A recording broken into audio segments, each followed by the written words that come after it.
আমরা দেখেন সুষ্ঠু এবং শান্তিপূর্ণভাবে মানববন্ধন দিয়েছি, কিন্তু নীতেশ রানা এবং মহাগির ইন্ডিয়ান তারা এবং ইন্ডিয়ান প্রভাবশালী নেতা, তারা আমাদের মহানবী সাল্লাল্লাহু আলাইহি ওয়াসাল্লামের নামে কটাক্ষ করেছে, কটূক্তি করেছে।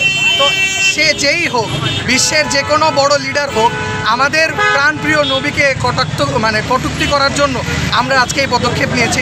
আমাদের উদ্দেশ্য খুবই শান্তিপূর্ণ, কিন্তু আমাদের প্রথম এবং প্রধান অনুসরণীয় ব্যক্তি এবং ব্যক্তিত্ব হচ্ছে হযরত মুহাম্মদ সাল্লাল্লাহু আলাইহি ওয়াসাল্লাম। সেই প্রাণপ্রিয় নবীকে যদি কটূক্তি করা হয়, তাহলে ছাত্র সমাজ থেমে থাকবে না, ছাত্র সমাজ সবাই বের হয়ে আসবে। তার একটা পিসফুল স্ট্যান্ড আমরা এখানে নিয়েছি। তো আমাদের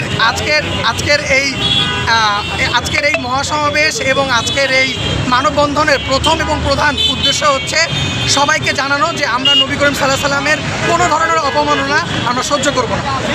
মহানবী সাল্লাল্লাহু আলাইহি ওয়াসাল্লামকে অবমাননা করা মানে হচ্ছে প্রত্যেকটা মুসলমান গোষ্ঠীকে অবমাননা করা, সেটা আমরা কোনোভাবেই মানব না। সেজন্য আমরা ছাত্রদের পক্ষ থেকে সবাই আজকে এই মানববন্ধনে দাঁড়িয়েছি শান্তিপূর্ণ এবং তীব্র নিন্দা জানাই যারা আমাদের নবীকে এইভাবে কটূক্তি করেছে। ধন্যবাদ।